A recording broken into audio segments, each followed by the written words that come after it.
The second semi-final between Brisbane and St George Illawarra was destined to be the premiership swan song for one of the Code's modern-day greats. It was just a question of who it would be, Mark Gasnier or Darren Lockyer. The Broncos captain knew that irrespective of the outcome, this would certainly be his last appearance at Suncorp Stadium. His scrum-based partner Peter Wallace was left with some concerns after being placed on the referee's rap sheet for going high on Saints custodian Darius Boyd.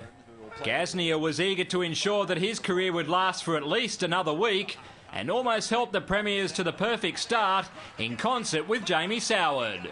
Nightingale to Soward. Soward can't handle it. It's picked up by Beale for the Broncos. Turns defence into attack. The Dragons didn't see much of the ball for the next few minutes after that, as the home side dominated possession and probed away. Lockyer goes inside the 30. He flick passes for Hodges. Hodges inside 20. Hodges gets the ball back. McCullough gives it to Wallace. Wallace gets it out the back. McCullough's with the ball again. And he's put down 15 now. Successive sets had St George Illawarra struggling on their own line, and Lockyer knew it. McCullough for Lockyer. Here it is. Teo. Teo has scored. Brisbane. First points. First try for Ben Teo. The great man's touch was golden, and he was extremely unlucky not to earn another try assist soon after. Copley knocks on with a try begging.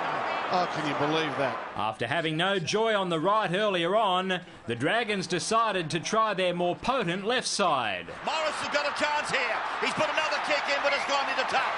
On a balmy Brisbane evening, Jason Nightingale decided that a good old-fashioned pair of Speedos was sufficient attire. Well, Nightingale has decided they're of no use at all to him, so he shed the shorts. Broncos sharpshooter Corey Parker missed a penalty goal right on half-time, meaning that Teo's converted try represented the lone points of an intense first 40. When Dragons interchange forward Adam Cuthbertson was pinged for holding Josh Maguire down in this tackle, Parker got another opportunity to nudge the locals' advantage beyond 6. Left the boot okay, squeezed it just inside. St George Illawarra skipper Ben Hornby decided that the only way to lift his troops was leading by example. Hornby puts a kick in, he might score. Yao Yi may have grasped it, I don't know. Whatever, it's going to be a line dropout. The Big Red V had finally established themselves in their opposition's red zone. And just over 90 seconds later, they finally cracked the Brisbane brick wall. Here's Wayman, a shot at the line for Wayman. Back to Cuthbertson, he's over. Did he get the ball down? Oh, yeah. I think he did. Cuthbertson had scored. The Dragons finally had some impetus in this encounter. However, there was one vital ingredient missing in this promising movement, and that was the humble Steeden. Oh, the pass has gone straight behind Gasnier and Nightingale. Gee, he was in a hole, wasn't he, Gasnier? St George lost Brett Morris to a suspected broken leg that he may have incurred earlier in the half. However, the visitors' biggest problem was simply numbering up on their opposite flank. He will score! Copley scores for the Broncos!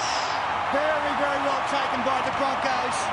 Parker's conversion shaped as a critical one in the context of a match that was as tight as a drum. And he's missed it. Lockyer was the next casualty in this bruising duel, although the enemy came from within, as he found himself copping the full force of his fullback's knee. Lockyer's there. He might have worn the knee of Beale. Brisbane's headaches persisted as the Dragons pushed for an equaliser. Hornby's after it.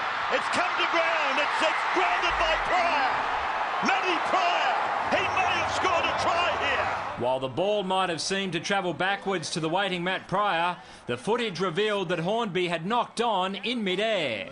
And while the bulk of the 48,500 fans breathed a huge sigh of relief, the let-off was merely temporary. Soward across to Hornby.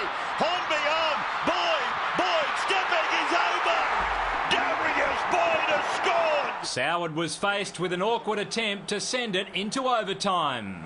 And he's sailed it between the uprights. Brilliant. What a kick. So the two tribes continued their war beyond the regulation 80. And it was the most experienced general in this battle who made the shrewdest move.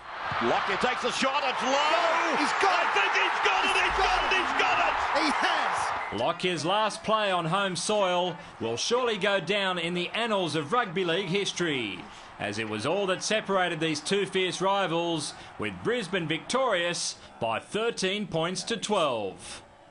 We just got down the other end there, and we got good field position, and it gave us an opportunity to kick the field goal. But tonight was, a typical Suncorp Stadium atmosphere, so it was, nice to get the win. Not only did that result end the Dragons' reign as champions, it also brought the curtain down on the wonderful career of Mark Gasnier. While Lockie and his exuberant mates now have a date with Manly next Friday in the first preliminary final. David Rowlands, Big Pond Sport.